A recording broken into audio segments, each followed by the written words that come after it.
Hey there, Suzi here. Before we get into today's episode, I want to share this special message with you. Now, my co-host Michelle and I love masterminds. Not only do we belong to masterminds, but we also host a mastermind. We started it almost 8 years ago, and it is the premier mastermind for women business owners who want to grow their business with a specific focus on marketing. Now, this group is usually completely booked out, and very occasionally we open the doors and invite a handful of women in. So if you're growing your business, but you're struggling with feeling overwhelmed, or like you constantly have a split focus when it comes to your marketing, this could be exactly what you're looking for. We have an amazing time together, and the women in the group are extraordinary. They're great cheerleaders, supporters, advisors, and colleagues for you. And they're also seeing extraordinary results. We see people cracking the $1 million, $2 million, $3 million mark, launching new e-commerce sites that go from $0 to $10,000 a month in sales. They're doubling their conversion rates, they're growing memberships, they're selling courses, they're growing their personal brands, and they're getting all kinds of media exposure and speaking opportunities and so much more. You can learn more about the mastermind and join the wait list over at herbusinessmastermind.com. We're going to open the doors soon, so you definitely want to be on the list to get an invitation. So head on over to herbusinessmastermind.com.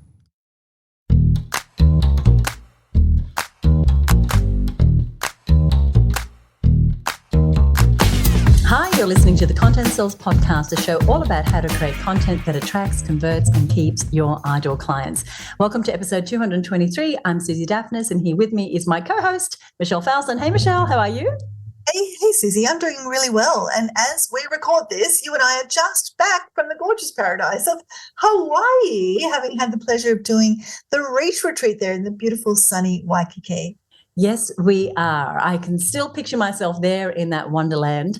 Hawaii is one of my favorite places on the planet. It's, in fact, where I did my first ever intensive kind of deep dive business training many, many years ago. And the Reach Retreat is one of my favorite things to do on the planet. So combining those two things, a place I love with a program I love, is definitely my happy place. Plus, we got to work with some amazing women business owners over 5 days at the retreat to help them reset and re-envision their businesses so that they create lives that they really love and feel totally aligned with, something I know we're both really passionate about. And there certainly was a lot of magic that happened in the space that was created, all the good vibes. Oh, sure was a ton of good vibes. And it's been thrilling seeing each of the women bring that renewed focus and energy and clarity and confidence and all the things they got back home with them, because we've been seeing them posting about it, and some of them are in the mastermind. So it's been great to see that energy that they've brought home with them. And this is actually a great segue actually into what we're talking about on today's show, because the Reach Retreat is a lot about making the time and space to be more proactive about what we want to create in our lives and our businesses. And I think any time we can do that is a good time. And today we're talking about what that proactive versus reactive approach can look like when it comes to our marketing, and why and how you want to be more proactive and less reactive. Yeah, and that is something that's really at the root of a lot of what we talk about here on the show. And I know that the work that you do, Michelle, with your private clients and the conversations that I'm having on a regular basis with members of the Her Business Network, this is something that comes up a lot that we notice. This idea is also an approach that we've seen our marketing success masterminders use to create a massive shift in the results. When they've gone from being reactive to proactive, they've just turned things around. And it's almost like there's this baptism of fire that happens when people join the mastermind. Often they're in a reactive marketing mode. They've had this ad hoc marketing, and they go through this sometimes painful, at times metamorphosis, where they shift into being more proactive. It really is a shift. It really is a really different way of thinking about their marketing and their business. And while it can take a little bit of time and some doing, and as much a mind shift as it is about what they're doing. So it's not just doing different things in their marketing, it's really shifting their thinking about how they approach their marketing. But the rewards, as we've seen, are absolutely worth it. So I want to start by just having us define what we mean when we say proactive marketing and reactive marketing. So in general, any type of proactive action is typically initiated out of a want to make a positive change, to prepare for a situation or prevent something from happening. Right? Whereas reactive means we're responding. We're in that response mode. We're responding to a situation rather than creating it or controlling it. Something happens, then you respond, you react. That is reactive marketing. So when we apply this to marketing, what does it look like? Proactive marketing involves anticipating future trends.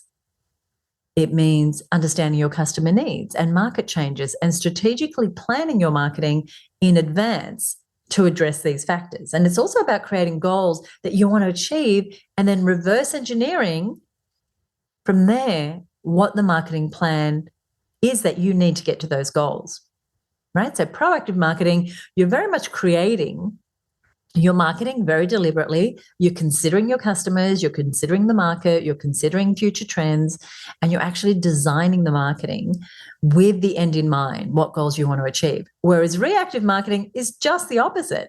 It's often you'll never get your goals because that's not what's driving your marketing. Instead, with reactive marketing, it's less about where you want to go and more about being driven, what might be happening right now. And often you're responding to immediate challenges or changes in the market or the industry, or quick ideas that you have in reaction to something your competitor is doing, or to plug a cash flow hole that's cropped up, or a lull in your sales. So it's totally different. Yeah, you're so right. And it can be necessary at times to be reactive. I mean, gosh, who hasn't had to jump in and make a quick change to their strategy because of some kind of industry-wide change or a regulation that's changed it, or perhaps, something like a global pandemic that could come along that shuts things down, or an unexpected expense that you need to quickly do something to generate some quick cash flow. And that is normal. And we're not saying you can never be reactive. Life happens. And there is also absolutely a time and a place for deliberately reactive marketing. And we'll talk a little bit more about that later, so that it's actually quite a good strategic move at times and in very specific circumstances to be reactive. And we'll be looking at how you know when that time is right to be reactive versus proactive. But for now, our message is that in the main, you want to try and be as proactive as you can. So we want to take a little time focusing on how to help you make more of a shift from constantly feeling like you're in reaction mode, which can be stressful, expensive. Holy moly, it can be expensive to be in reaction mode, ineffective, and it really has you really not reaching the potential in your business when you're constantly just reacting to what the current reality is, instead of creating that future, creating those goals that you want to achieve, and really proactively planning out your marketing like Suzi was just defining. So we want to help you to shift from that reaction mode to getting more ahead of the curve and creating marketing that serves you, gets you closer to your vision and your goals, that feels more planned out, that actually is more planned out, and that gets better conversions because of that. It keeps that wasted effort and wasted money to a minimum. Who's got money to waste? I don't want to be throwing any money around. And we thought it might be good to start with some signs that let you know when you're engaging in reactive marketing versus when you're doing more proactive marketing. And like Michelle said, there are times where you're going to want to be reactive, and we'll talk about those later. But one of the signs that you are being reactive and possibly not realizing it is when you're responding to competitors. And this involves frequently changing your strategy based on what your competitor's doing. So you might see a competitor run a course. They launch a course. So you think, oh, I better do a course too. Or you see someone in your industry doing a ton of Instagram reels. So you think, gosh, now I've got to get myself on Instagram and start doing funny dances and pointing just like they are. And while you want to keep a bit of an eye on what's happening in your industry, of course, you don't have to do what they are doing. And the newsflash is this: oftentimes, we're only seeing the front end. We don't know that what they're doing is actually working. And likely, in many cases, it's not. They might be experimenting. They might be reacting to what they saw someone else do. And suddenly, we're in this echo chamber of bad ideas that everyone is doing and not getting anywhere. Oh my gosh, you're so right. Oh my gosh. And I cringe because I know I've done that. And I get it, right? I get why we do that. We think, well, it must be working. They're doing it, right?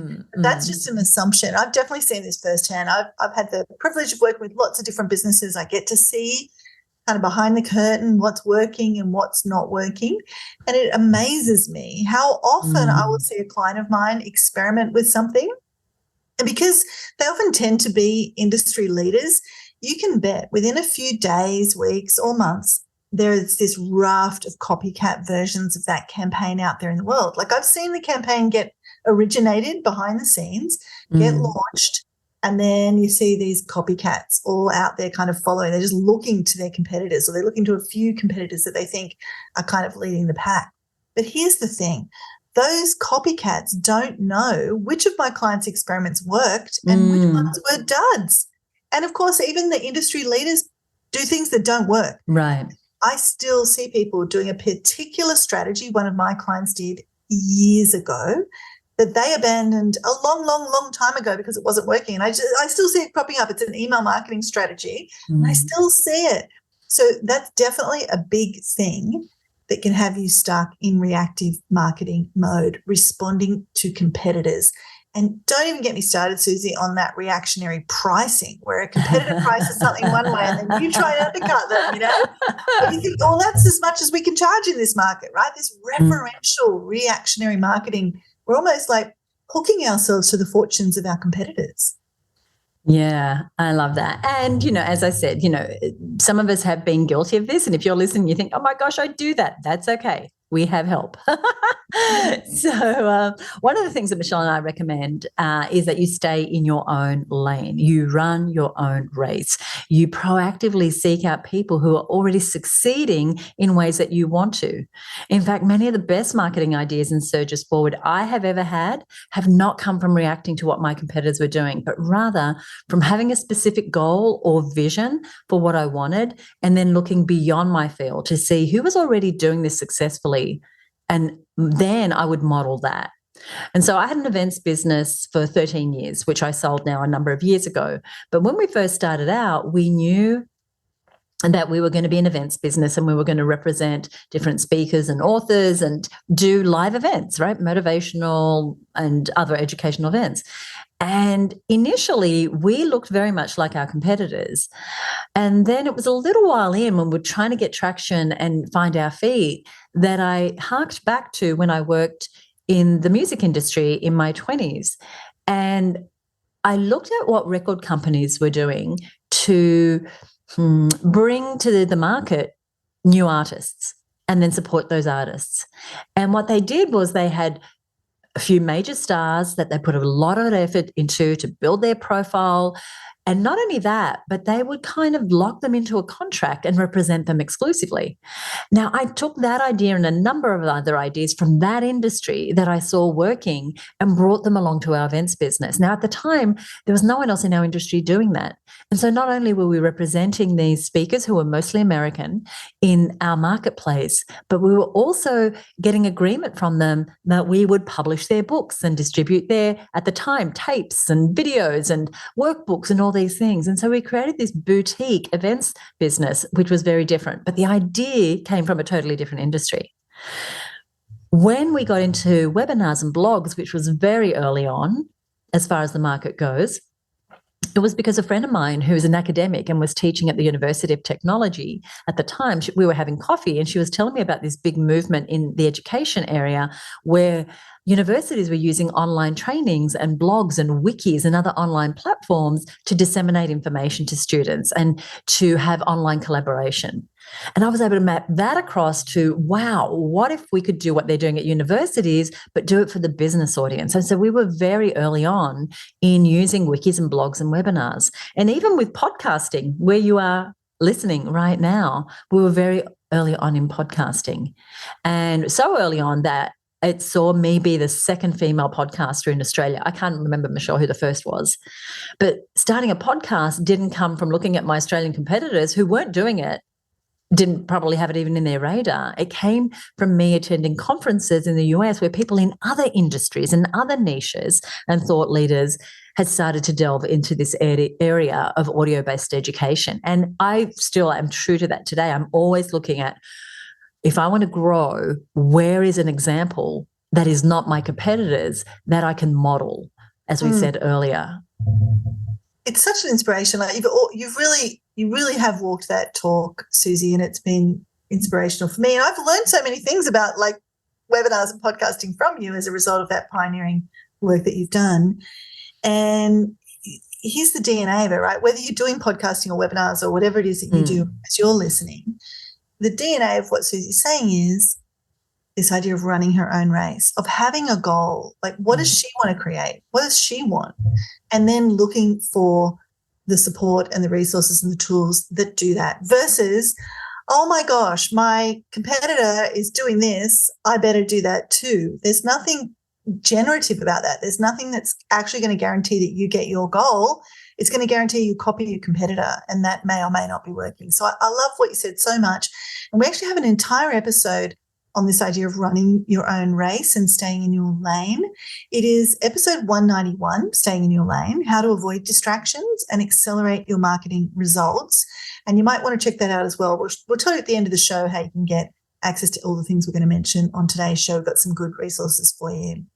So we're looking at the signs we might be engaging in reactive marketing, and then we're going to, for each sign, really give you a bit of a sense of what you can be doing instead, how you can shift. If you put your hand up and go, oh, that is me, how might you shift into something that's more proactive? So for the first one, reacting to what our competitor's doing, the real antidote to that, the real shift to proactive is, hey, running my own race. I've got my own race to run, my own goals. Let's double down. Let's get really clear on what they are and find the resources we need.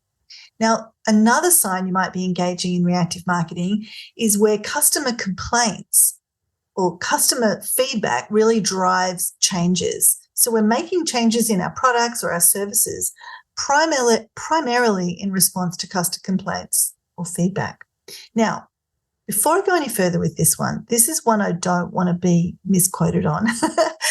I want to clarify, of course, we do want to always be listening to our customers, and customer feedback and understanding who our customers are, what they really want, not just literally, but really the underlying desires that they have, and building products and catering to that is absolutely essential.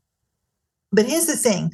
We need to be watching that feedback, those complaints, that noise with a strategic eye. We can't just have this knee-jerk, oh my gosh, a customer complained, we have to change everything reaction. And I see this all the time.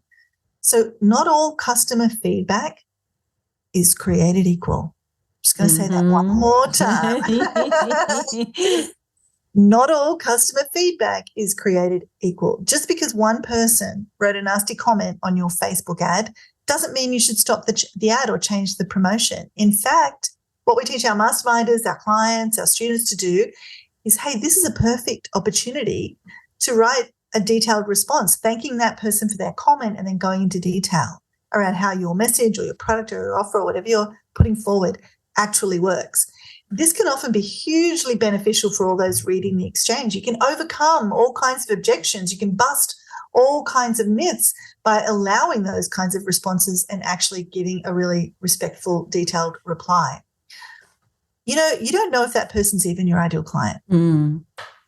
It's really important that we don't get knocked off our lane or our course, our goals, by a random comment. So maybe you have a few people unsubscribe from your email list. Doesn't mean you shouldn't send emails. Doesn't mean you shouldn't even send emails on that topic. Or with that frequency, just because someone said, you send too many emails. Yes, exactly. And we can really take these things to heart. We can take that one comment in our Facebook ad to heart. We can take that unsubscribe to heart. I've spoken to people who literally do not email their list because they don't want to get unsubscribes. Now, somewhere in my brain, I can see how that rationalization works. But what's the point of having a list if you don't send people messages? It's like, yep, you're not going to get any unsubscribes, but you're not going to get any sales either. So, of course, if a lot of people unsubscribe to a particular message or you get a spike during a particular campaign or you get a lot of pushback from a particular Facebook ad that's out of the ordinary, you want to take notice to that. But what that means is understanding the signal to noise ratio. So there's this idea, like if you were, in the old days when you got on a telephone line, sometimes it'd be really staticky and you wouldn't be able to hear the person talking so much. There's a high noise ratio to the signal of that person's voice. And so what we want to be thinking about when we've got customer feedback is, hey, what's just noise? What's just all the static that I don't need to be paying attention to? And where is the real signal in this feedback that I need to pay attention to? And it is surprising how many of us misread the numbers. And often I think, Suzi, I know I've felt this. I've had to really work on this over the years. It comes down to sort of human psychology a lot. Like one negative comment can outweigh 100 positive comments. We can fixate on that one unsubscribe, that one bad comment on Facebook, that one negative response or review or whatever it is, and suddenly feel like we're going to change everything because of that one thing, where there was 100 people that were happy. The most recent thing we've read can carry more weight. The most negative thing we read can carry more weight. We need to be aware of this. We need to be aware of this bias we have and not start like undermining a perfectly great product because of those squeaky wheels or that static that we shouldn't be paying attention to. So don't let that throw you off your game. I've seen numerous interviews with Broadway actors who will not read the reviews because they know that they spiral. When there's one bad review for the show, like it outweighs all the accolades, all the wonderful, proud work. So I think it's just not human nature that 100, one negative thing is going to outweigh 100 positives. So something to think about as you're navigating this one. And Michelle, you kind of mentioned it, is something I try to look at when I'm getting customer feedback is this person my ideal client? Because often if you're doing your marketing right and you're speaking to a very specific avatar, chances are that you will polarize people. So Angela Council, who is in our mastermind, she's got a fantastic business and she helps women thrive in menopause. And she's specifically targeting women who want an alternative to HRT, to hormone replacement therapy. Now, if someone is a proponent of HRT, they might be jumping on Angela's ads and telling her she's wrong or she doesn't know what she's talking about or praising HRT. And she's got to look at that strategically and say, are these my ideal clients? If not, then that's noise that she doesn't need to be paying attention to. Instead, you can use that platform to say more about her natural alternative to HRT. Recently at her business, we made some changes where we've really dialed in on a more specific ideal client. And that ideal client is a woman who is close to or doing more than $100,000 in revenue. So it's become clearer to us over the years that the women that we can help most are those who already have some momentum, they're already selling products and services, but they need help to grow. And I was posting about this on social media and I had someone leave a comment on a post that says, sounds like you're leaving the little guys behind. And at first, I know. And at first, I felt a little bad because I'm all about supporting the little guy to become a bigger guy. Actually, they're women, but you know what I mean. And so she's just starting out. And yes, we are supporting people in, like her through podcasts like this, through our free group, through our free, weekly emails.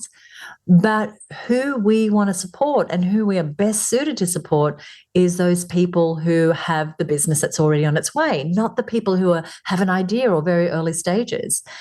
So I had to kind of feel bad for a moment and then recognize, dig into who is this making this comment. And what I saw was, she's not our ideal client. And so that little dig, I had to sort of, pull the arrow out of my heart and go, that's okay. She's not for us. And as we get more specific about our ideal client, as you said earlier, we may need to polarize people. We need to say, I made this for you, but not for you, as Seth Godin so famously said in his book, This is Marketing. I made this for you, but not for you. So what we're saying ultimately is don't cater for the lowest common denominator or the squeaky wheel. That's when we can be reactive and turn off a campaign that was actually speaking to our ideal customer or second guess ourselves like, oh my gosh, I can't leave the little people behind. Or we can dial back our messaging because we don't want to offend anyone. And when we stop using language because one person took exception or left a message on our ad, but it was actually the perfect language to attract the person who's going to buy from us, then we're doing ourselves a disservice. We're sort of working against our goals and our dreams. Oh, keep going. I love what you're saying, because it's really like what I'm taking from that is, don't dim your light. That's another way to think about, run your own race, stay in your own lane. Like, be really clear who you're for. And that's about being proactive with our marketing. I am for this person. It's not being reactive to, oh, they said something bad. Oh, they unsubscribed. Oh, I got some negative pushback that put an arrow in my heart, because, I do want to help everybody. But realistically, I know the way I can help most people is to stay proactive, to stay on my goal, to stay passionate about who I'm serving and be okay with who I'm not serving. So don't dim your light. You've got something important to bring to the world. As you're listening right now, you've got something important to bring to the world that helps people. And you've got every right to choose who you serve, what you want to say, how you want to say it. And being proactive is about knowing that.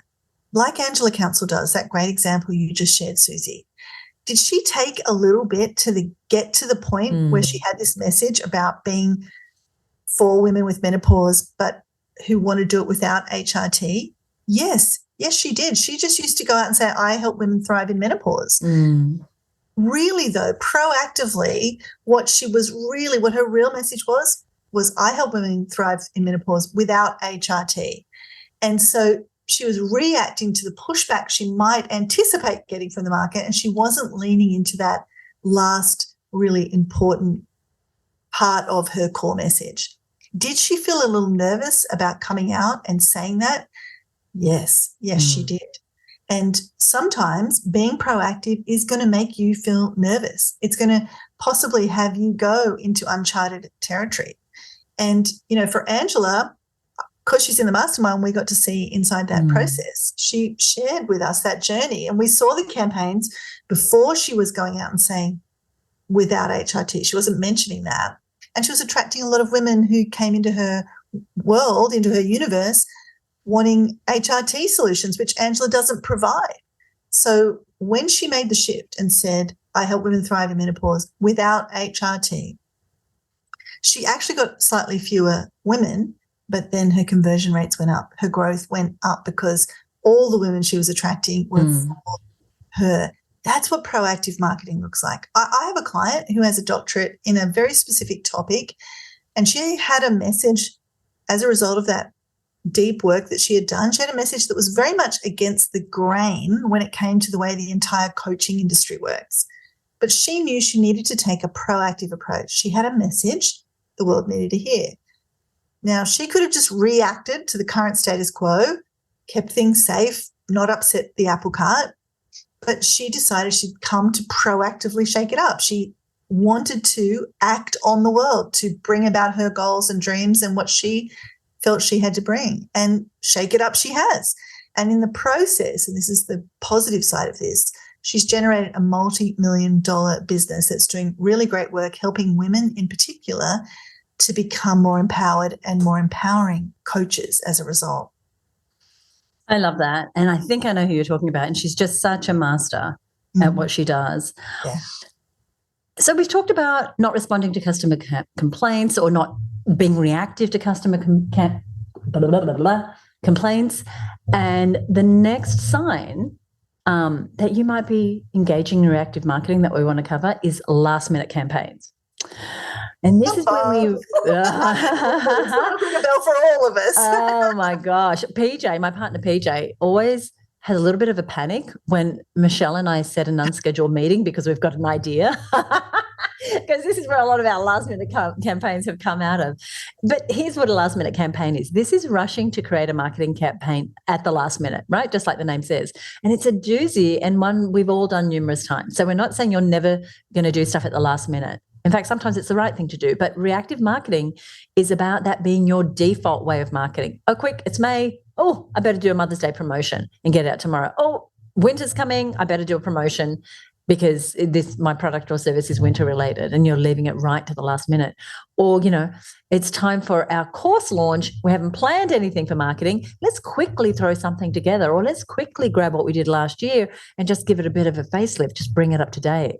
Or, you know what, we should probably be doing a challenge. Let's do one next month, even though we don't really understand how to make a challenge work or how it fits into our overall plan, or even what we're going to offer on the challenge to make it worthwhile?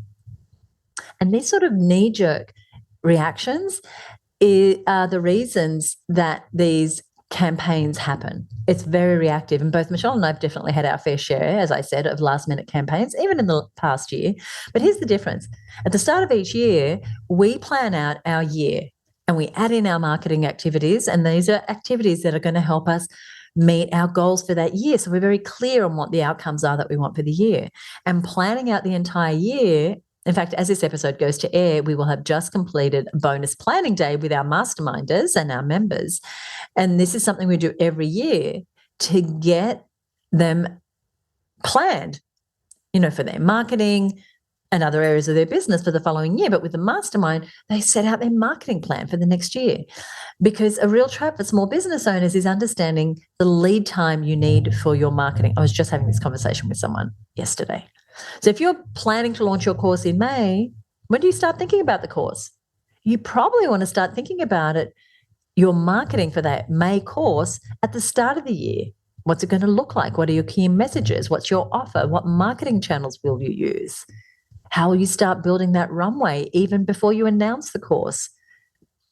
And how are you going to do it so that you create this amazing demand for what you're about to offer? So when you do announce it, people are there ready. How are you going to give your promotion the best chance of succeeding?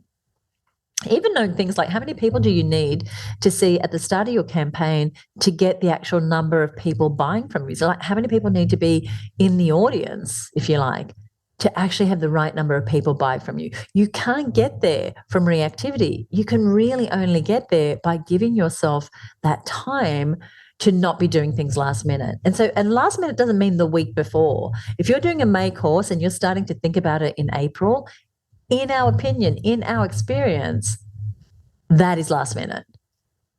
Yeah. Amen, sister. This is by far one of the biggest issues with reactive marketing that I think we have. Oh, sorry. I didn't know how to turn that off. That's ringing through my computer. I apologize. I have my phone on silent. Oh. Sorry, everybody. That's not your phone in your car going off. That's your phone going off on your podcast episode. But no, this really is one of the biggest issues with marketing. Just the biggest complaints that I have about reactive marketing is this misstep most small business owners make. It's exactly what you said, Suzi, about underestimating the lead time. And I agree with you. If you want to launch a course in May and you're only starting to think about it in April, and that's when people think they're giving themselves a heap of lead time, by the way, chances are you're going to smash up against a heap of last-minute marketing because things take time. Those emails have to get written. That sales page has to get created. That tech needs to get tested. You've got to even come up with your hook, your idea. Not the first idea you have is not going to be necessarily the best idea. That webinar needs time to be crafted and made compelling and not just marketing blah, blah. Also, if you're doing some knee-jerk marketing, here's what happens. Your team gets exhausted. And if you're a team of one, that's you getting exhausted. Your market gets hella confused about what is going on, and you can become so overwhelmed that you end up hating your business or at least hating marketing. When you can create an annual plan, when you can make that shift, and Suzi, you said baptism of fire, that shift from reactive to proactive. When you can create an annual plan that has your main marketing activities you're going to do in the year, and this is an episode that's coming out in November, and notice we've got our masterminders planning next year before this year has ended. When you can do that, when you can get your year planned out, you're going to see places where you've got too much going on. You're going to see places where there's opportunity. You can see how you can position things in the year so they make most sense. So, for example, if people who buy your $100 course are then more likely to join your membership, then it makes sense to plan your course promo before your membership promo. And maybe you do that a couple of times a year in quick succession. You run a course and then the next month you open the membership. You pick up all those new course buyers into your membership. You can see areas of possibility because you're zooming up, you're being proactive. You're thinking about how much money do I want to make this year? How many people do I want to reach this year? What products do I want to focus on this year? You can see areas of possibility. For example, you might realize the year is a little light in June. You need a bit more cash flow in June. So maybe you decide, I'm going to do an end of financial year promo. Or you might think, hey, I'm going to try a Black Friday promotion in November. So you plan that in. I can't emphasize how important what we're talking about right now is. This actual planning is the key to being proactive and not reactive. And Michelle, there's an episode that we've done before that comes to mind with the points that you were just making. And that is this idea of stacking your momentum. And stacking your momentum, will give you a reference in the show notes, but it's about this idea that when you are proactive, you can plan things out so that one thing naturally leads to the other. And so Michelle was just talking about going from your course to your membership, but you need to be proactive about planning that. So when you have the momentum of the course, you have the natural next step for them, which is the membership. But if it's a last minute knee jerk, like, oh my gosh, the course is over, I haven't thought about what to sell them, then you've just missed this big opportunity. And so I recommend that you have a listen to that episode. Is there anything you want to say on that, Michelle, before I move on? That's a great episode, and we will definitely make sure that the link to that is in the show notes for today, and we'll give you a little insight at the end of today's show how you can get your hands on those show notes. And so everything Michelle's been talking about is about creating a rhythm for your year, finding a cadence that works. So, for example, we've got women in our mastermind group right now who know what the ideal cadence for their year looks like. And here's the thing, it's not about doing all the things and exhausting themselves and confusing their market. It's about doing few things really well and doing less and obsessing about those few things. And a fabulous example of that is Fiona Carey of Star Liberation, who we've introduced you to before if you're a regular listener to the show. Now, she knows that if she can get a certain number of people into her webinar, then that's going to mean X number of people purchase her style transformation course. So she uses the momentum of the webinar to get people into her style transformation course. And then from there, another number of people will purchase her membership. And so she's got this cadence figured out. She calibrates those numbers based on her financial goals. So she knows that if she can get the webinar filled with the right people, the machine that she's built from there means that she hits her overall financial goals. So what do you think she gets hyper-focused on? What I said first, on filling that webinar. She's super proactive about finding new ways for people to register for that webinar. She optimizes the email sequence. She sets up strategic alliances to help her get people into that webinar. She reminds people that they've registered. So she gets a higher percentage of people showing up. And she's also tweaking the webinar content from one instance to the other and her offer so that she can keep up leveling the conversion percentage of those who actually buy. So this is what the nitty-gritty of proactive marketing looks like. She's not ditching the strategy for the next shiny object. She's not trying this webinar this time and then 3 months trying another webinar. She's digging in. She's taking action that keeps getting her closer and closer to her goals because she's being very, very proactive all along the way. She's such a great example, Suzi, of exactly what you're talking about. And, of course, to do that, she needs to have those goals clearly defined, which, you know, she does as part of the mastermind process that we have.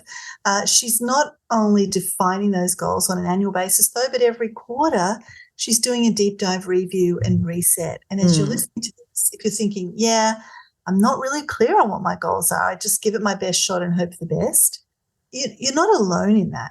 And that's how we all kind of begin, I think.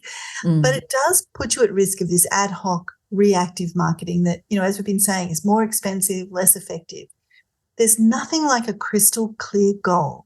I found this in my own life. And Suzi and I, we will often set a goal. Before a campaign, we go, okay, what's our goal? Right. There's nothing like a crystal clear goal to get you laser focused on your marketing and getting you in that much more proactive stance, because I think it is like a stance. It's a way you sort of approach the world. And that's really another one of our indicators that you might be stuck in reactive marketing land, which is this idea of limited planning. You have this lack of a long-term marketing strategy or plan. So limited planning. So again, we've talked a lot about planning, but it's its own point here. It's so important to create that space for planning. And while not everything goes to plan, right, that's just natural. I found it much better having a plan that's imperfectly executed than not having a plan at all. It doesn't have to be complicated. Every year we create a Her Business wall planner for our community, and simply drawing on that wall planner and marking out where the key promotions and marketing activities are going to be throughout the year can be a game changer. In fact, we were having a conversation, we're doing a strategy sessions earlier today, Michelle and I, with our masterminders. So the strategy sessions are part of what is included, some one-on-one time with me and Michelle. And we could see by helping that person put in place when they were going to run a particular course in the year, they could see the gaps that they had for some things they wanted for their personal life, but also for their other offers.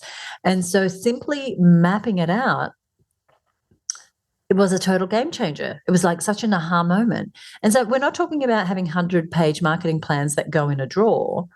If you can give yourself a visual view of the big picture plan based on what you're going to do and where you're set and where you want to go in the next year, what those goals are, as Michelle mentioned, you're really setting yourself up to be much more proactive and successful in your marketing because you have a clarity of where you're going to focus. Oh, I just want to underline what you just said because it's so powerful. That one thing, just a simple visual of just the high level of your campaigns can be, a massive shift to being more proactive. And it's something you can do in an afternoon. It's something you can do right now. If you just, put a pause on this podcast right now and just draw out what does my year look like, it really is the key to really being much, much more proactive. Another indicator that you might be doing some reactive more than you want marketing is this idea of the sales roller coaster. And we've all experienced the ups and downs of sales, but when we're really stuck in the sales roller coaster, we can just get in a vicious cycle of reactive marketing. So what do I mean by that? So the sales roller coaster is this. You've got periods where sales are up, and then you've got periods when sales are down. And this is so common in small businesses, particularly if you are the one who is largely responsible for marketing and delivery. So here's how it can happen. You have a period where there's not a lot of paid work happening. Let's say you're a consultant. And so you reactively, you go, oh, no, not enough work, quick, reaction mode, ramp up the marketing to fill that hole. So you get on the phone, you drum up a heap of sales, you make a ton of posts, you reach out to everybody you know, like you go back to your old clients, you do like a ton of work to prime that pump again. So now you've got a few sales as a result of all that effort. So now we're on the top of the roller coaster. And here's the thing, though, when we've got all that work on, what do? We get busy delivering on those projects. And so the marketing slacks back off again until we finish those projects. And then we realize, oh, hey, there's not a lot of paid work happening. I've got to fill this hole. And we go back into reaction. And that whole process starts all over again. And that just sounds exhausting, plus the adrenaline, right? And the anxiety around, oh my gosh, it's done. And now I have to turn my attention to selling again. But when you have that annual calendar of marketing activities that we've been talking about, when you can clearly see what sort of sales you plan to get and when, you can smooth that roller coaster right out. You can see where the gaps might be and you can add a promotion in or realize that you need to increase the number of sales you plan to get in your earlier promotion to help you ride through that dry patch. So the work that you do ahead of the year to plan out your marketing activity, to be proactive, really saves you time and energy and stress down the line because you know when the cycles are going to fall, meaning you'll know when the cash will come in and when there are going to be quieter times. And if you have a seasonal business, you probably already see this already. For instance, if you're a florist, you may have peaks on Valentine's Day, Mother's Day, during spring when there are a lot of weddings. But if you don't have that sort of business, you kind of need to create your own rhythm. And so that you can flatten out that roller coaster. So our point is to be proactive rather than letting the roller coaster get away from you. And planning for the busy and the quiet times and being aware of and on top of what is happening in your business will have you feel so much more in control and empowered. That's why at Her Business, we put a whole lot of time into planning each year. And we revisit our plan for what promotions we're doing quarterly to make any adjustments along the way. And so it's not a one and done, but we do a lot of the groundwork before the year starts. We get the year planned out and we, sit with the team and all the stakeholders and go through that. But then we revisit it along the way. And if things have fallen short, then we know that we might need to increase our efforts on the next promotion. But if a promotion weren't better than planned, hey, maybe we can take the foot off the accelerator a little bit. The key is to be proactively conscious about what's happening in your marketing and in your business. I'm so engrossed in what you're saying, Susie. Like, it's so good. And as we've mentioned already on today's show, there will be times you do need to reactively plug a financial hole that has appeared. Maybe a campaign didn't do as well as you'd hoped, and you need to quickly put something together to top up those coffers, or something unexpected happens. Like we said before, we've got more costs than we planned for, and we need to find a way to boost our income. Or maybe we've decided, hey, I want to employ somebody to help take some of this load off me, and there's a short-term sort of gap as you catch up. That's a normal part of running a business. And when the majority of your marketing is proactive, when you've been making that shift to being more and more proactive, it makes it so much easier to be reactive when you need to be. And this gets back to something we said we'd cover, which is when it makes sense to be reactive versus proactive. And obviously filling a cash flow hole is definitely one of those times where it can make sense to quickly put something together. And, you know, I've had clients have that situation, and we've quickly put together like a high ticket offer. I had one client and they had a bit of a cash flow gap, and we could see it coming. And we were like, okay, what could we do quickly that doesn't disrupt the team? And we put together this strategy day where this client charged $25,000 to have a strategy day with him. And we sold it, and he did that strategy day, and it just got them through that little blip. And so you might not say, well, we might say, oh, I'm not going to charge 25 grand. Or you might say, yeah, I can charge 25 grand. Go ahead and do it. But you might say, I can charge 5,000, or I can get 5 people paying me $1,000 for something that I can do fairly quickly, or I can do this one extra one-on-one piece of work that I know I've got clients begging me to do, and I don't usually do it, but I'll do it just for this one instance. Another is when regulations or circumstances change. And a great example of that is during COVID. You know, we couldn't leave the country in Australia. And so Yvonne Shepherd of Women's Fitness Adventures had a business that was all about taking women on fitness ventures, and many of them were outside of the country or outside of the state, or involved people congregating in groups. None of that could happen. So she had to be reactionary. She had to shift. And she created an online course as a result of that, which, you know, sometimes these reactionary things can be blessings in disguise, because that's turned out to be a really fantastic addition to her business. Another time it makes sense to be reactive is when an amazing opportunity presents itself, Susie. And I have found that for sure. And for me, advancements in technology have often presented incredible opportunities for our business. And so when I had that conversation with a friend from the university about how technology was allowing for this big change to happen in the world of education, it was such an opportunity for us to realize a long-term goal, Michelle, that we had to be equally accessible to women in regional, country and city areas. Because at the time, we were doing events in Sydney, Melbourne, sometimes Brisbane, but what we had was so valuable for everyone else. And so we had this, how do we go national? But we didn't have the paradigm of, we could do this by going totally online. And so now it's not just Australia, but around the globe. And so we had to, we transitioned because the opportunity was there. We were proactive about introducing and staying true to our new vision to satisfy that long-term goal we've had. And so we went into online education, even if at first we got some pushback. It's like, but I really like the face-to-face events. Okay, great. Well, I really like to help as many people as possible.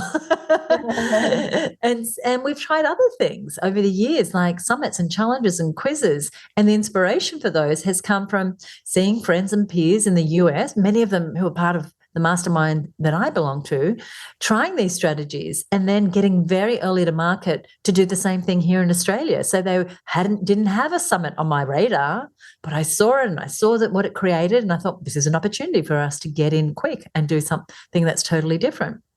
And as I said, we've done that with different things. And my mastermind, Michelle, has been such a great source of inspiration for breaking into new marketing opportunities and like grabbing the chance to be first to market or try something totally different. That's really up-leveled our business many times. Yeah, and as you're saying that, like likewise, there's so many things that I might have been late to market on that I was early to market on because I was tapped into, my mastermind in the US. And, whatever as you're listening right now, like being plugged into this podcast is a great thing for you to be tapped into, and the networks that you're plugged into, and Susie, what you're doing with the Her Business Network and, what we're doing with our mastermind. These are all opportunities for you to start to see where those opportunities are that you do want to be reacting to. And of course, we're not talking about chasing every bright, shiny object out there. We are absolutely not talking about that. But there are great opportunities that are going to come your way that you did not plan for in that year when you were looking ahead to your year. And it's going to be finding the right ones, the ones you do say, yes, I'm going to respond to this. I'm going to jump through this window of opportunity. Finding the right ones and saying no to the wrong ones, that's part of the art of running a business, part of the art of creating a life you love. And, I just got presented an opportunity recently that could have been an amazing opportunity for somebody else, but not for me. Even though it made sense on many levels, it didn't make sense for me. So we say more on this topic if you're interested to go deeper. If this has pricked your ears up, this part of the show about how do I assess opportunities, how do I kind of navigate my opportunistic self, which is always like chasing the bright, shiny thing and seeing new ideas and new potential everywhere. We have an episode on this. It's episode 160, Why Being Opportunistic is Costing You Opportunities. And I'm just remembering, Suzi, this episode actually was born out of a strategy session we had with Angela Council way back when she first joined the mastermind. And we just mentioned Angela earlier, who's really doing amazing things with her menopause program, has 10x'd her business since then. And she's done it because she stopped chasing every opportunity. She dialed in and she got more proactive about managing that opportunistic part of herself. And she channeled that opportunistic part of herself into the opportunities she had in front of her already and just doubled down on mastering, selling that menopause program. And it's absolutely paid dividends. So you don't want to chase every opportunity, but there will be some. I would say right now a massive opportunity that many of us have in front of us is AI related. It hasn't come into your industry. It will. And, I'm looking at several client projects I'm doing right now where we are absolutely grabbing AI by the horns, and it is absolutely presenting incredible opportunities. We've got some episodes on AI. We'll include those in our show notes today as well. Now, we've got another great episode, Suzi, just while I'm talking episodes. Bring it on. That we just released recently. And it really helps if you're, realizing you have got an opportunity you want to respond to fairly quickly. It helps you launch a new campaign or a product once you've seized one of those opportunities in a way that gets you to market fast and without over investing before you've really tested the idea. And this is, I think, really kind of being a bit proactive in your reactive marketing. And that's episode 222, The Power of an MVP. And that MVP means minimum viable product. How do you go to market with the bare minimum to confirm your idea has legs and that it's going to be viable? Great. And as Michelle said, we're going to give you a special link that summarizes the top tips for today and includes links to all the episodes that we've mentioned. And I'll share that with you in a moment. But first, we love to share tips like this. You can probably hear in our voices how excited we get when we do the show. And if you enjoyed this episode, we would love it if you would leave us a review on Apple Podcasts. We have over 100 5-star reviews, and it would just be a huge favor to us. And it means that more women can discover the tips and strategies that not only we bring, but the fabulous guests we have on the show. Now, one person who left us a fabulous review recently is Julia Watts from the Sample Room. She listened to episode 206, which is about the elements of a successful sales page. And there's 16 essential elements that are identified in that episode, and they all lead to having a sales page that is really high converting. So you definitely want to check that one out. And she said this, she said, such a great episode and perfect timing as I'm creating 2 sales pages. I love a good checklist process. So we give you all the 16 elements. She says, I love a good checklist process. Thanks again, Michelle and Suzi. And it's Julia Watts, Sample Room, and the Fashion Label Launchpad. So thank you so much for leaving that review, Julia. You'll notice the other thing, we give shout outs to people who leave us reviews. So if you would like your business shouted out, go ahead and leave us a rating or a review on Apple Podcasts. Now, anything we mention here on the show can be found at today's show notes, which we are going to put over at herbusiness.com/proactive, or one word, herbusiness.com/proactive. Now, Michelle, what do we have coming up in the next episode? Well, part of me wanted to do a bit of a sight gag, but as this is a podcast, it doesn't work. But like, imagine right now I'm making like a big explosion symbol with my hands. We're talking exploding mountains. Now, what the heck is that? So if you've been a long-time listener of the show, you know we talk about marketing mountains, and this is a really foundational idea of the show, also what we teach to our students, to our masterminders, and we'll delve into what a marketing mountain is on this upcoming episode, but it's really another way to look at your business model, what you sell, who you sell it to, and how you attract, convert, and keep people. And we've got often multiple marketing mountains in our businesses. Each mountain represents one thing that you sell. Your course might be a mountain, your coaching program might be another mountain. And so it's also about this idea of turning the marketing funnel upside down, because we don't just pour leads into the top of our funnel and have them magically spit out the bottom as money, which is what I think a lot of the bro marketers out there would like to have us believe. But we're actually turning that funnel upside down when we think about a mountain. And it means we're asking people to go against the force of gravity, to climb a mountain to buy from us at the top. And if we're going to ask somebody to do that, we have to create a pathway. We have to make it easy. We have to build steps in. We have to navigate it for them. We have to incentivize them. We have to reward them. And these are all the things that our marketing must do to be successful. So we're going to recap what a marketing mountain is, how that strategy works, but also we're going to talk about the big problem people have, which is they've often got too many mountains. They're selling too many things, splitting their focus too far and wide. And what we find is one of the most liberating things people do when they do this exercise is they explode some of those mountains that are sometimes not needed or not serving them or overwhelming and exhausting them. So we'll be talking about when to explode a mountain, what mountains to focus on, and also a simple 5-minute exercise you can do to get amazing clarity in your business simply by drawing your mountains. We'll be talking about more on the next show.